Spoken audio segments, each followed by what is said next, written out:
And now we are going to hear from Pro Trails. Good morning. Good morning.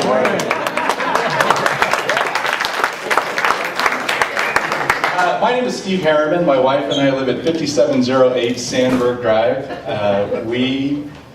It's not funny. We bought our house in December of 2003.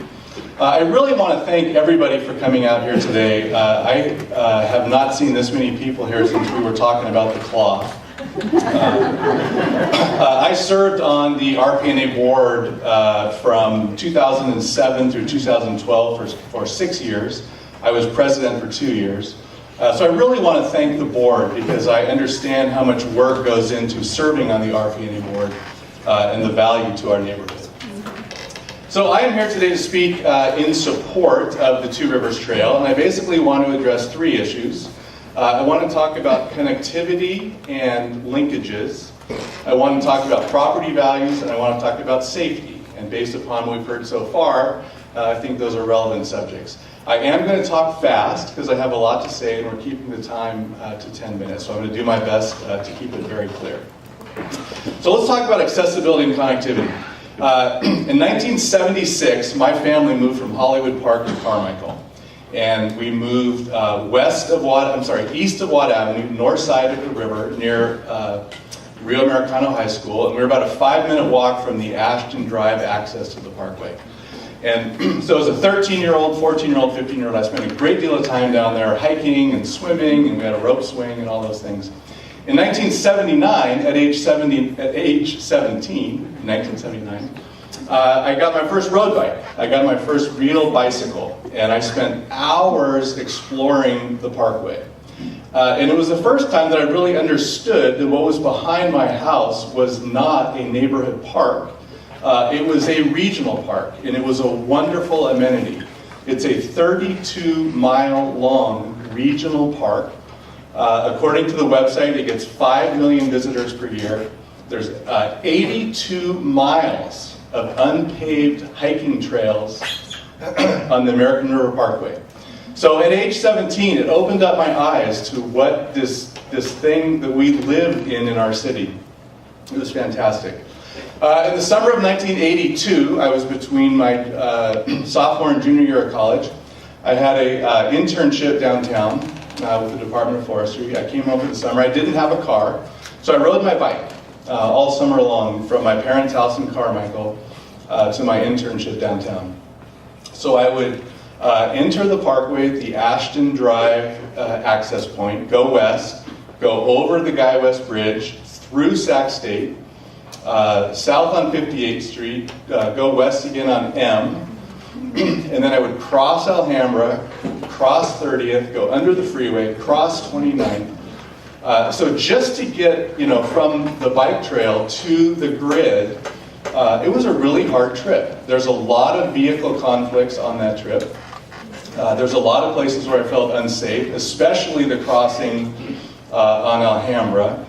And so even in 1982, 36 years ago, I was looking at maps and I was thinking, man, wouldn't it be great if we could extend this amazing world-class trail system west of Sac State and that would connect it to downtown and midtown. It is such a missing piece of this amazing system. We currently have a paved trail system, separated multi-use bike trail that goes for 32 miles.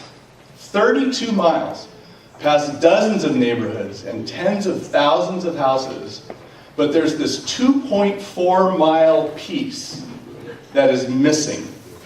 And the safety and accessibility and convenience of that 2.4 mile piece is enormous. It would connect our urban core, downtown, midtown Sacramento, Sutter's Landing Park, our university, Guy West Bridge, which is a fantastic launch point for the parkway. This is what world-class cities do. They create opportunities for connections, for accessibility, and multimodal traffic. So We live on Sandberg Drive. We would love to hop on that bike trail and be in the grid in 10 or 12 minutes. We go to Farmers Market. We go to Friday concert in the park. It is safe, it's beautiful, it's convenient, and we would love to be able to do that. Okay, let's talk about property values. This argument is really the one that I find the most interesting. I absolutely disagree that proximity to a multi-use trail has any negative impact on property values. About a week and a half ago, a for sale sign went up down the street from my house. It's on Sandberg, backs up to the levee. That house is listed for $750,000, which used to be a lot of money. I looked at the real estate listing, and it says, first sentence of the real estate listing says, huge lot backs to river and bike trail. Huge lot backs to river and bike trail. So I started looking at other neighborhoods, just out of curiosity, at real estate listings. There's a condominium for sale on Campus Commons right now, on University Avenue. Backs up to the levee. It's on the market for $569,000, a condominium. It says, seconds to American River Bike Trail, minutes to Sac State and downtown. There's another house, this is the last one for sale, right around the corner from where I grew up in Carmichael. It's on Crondall Drive. It's a big house, 5-bedroom, 4-bath. It's on the market for $932,000. The real estate listing says, your own access to American River Bike Trail from rear yard.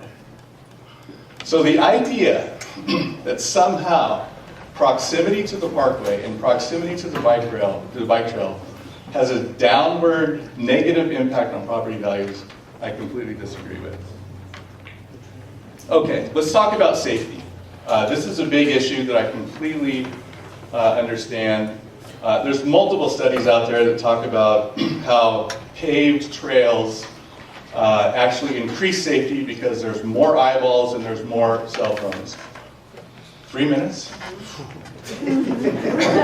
I'll go fast.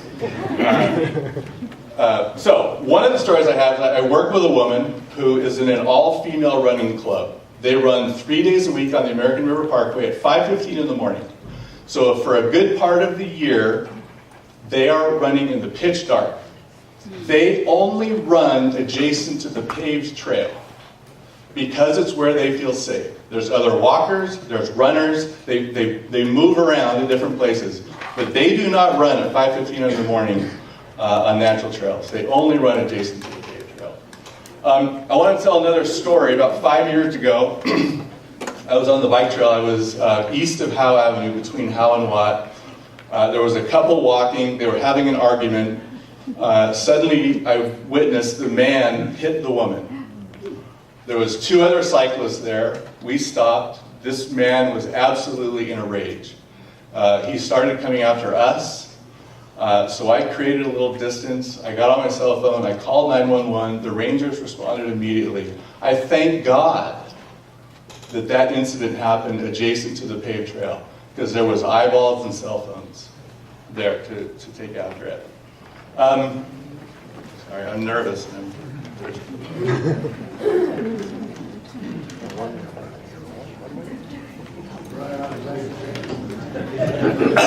I want to talk about the conflicts very quickly. 1 minute. It's Sunrise access. There are rafters, runners, cyclists. It's a major point of conflict. I have ridden through there in the summertime hundreds of times. I have never seen any real trouble between rafters, partiers, cyclists, runners.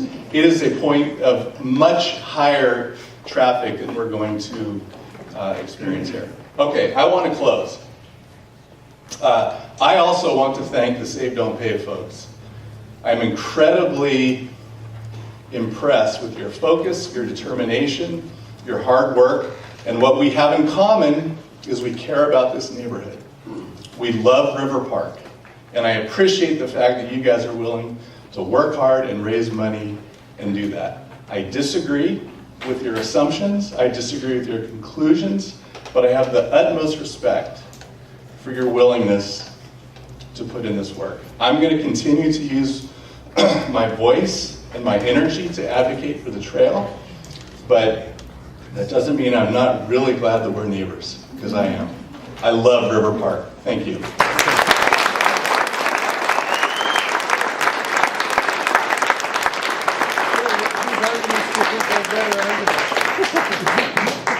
All right, thank you both. So now we're going to have a 10-minute question and answer period for anybody who wants to ask questions to Save Don't Pave or the Pro Trails. Once we do that, then we're going to have a break, and then we're going to go ahead.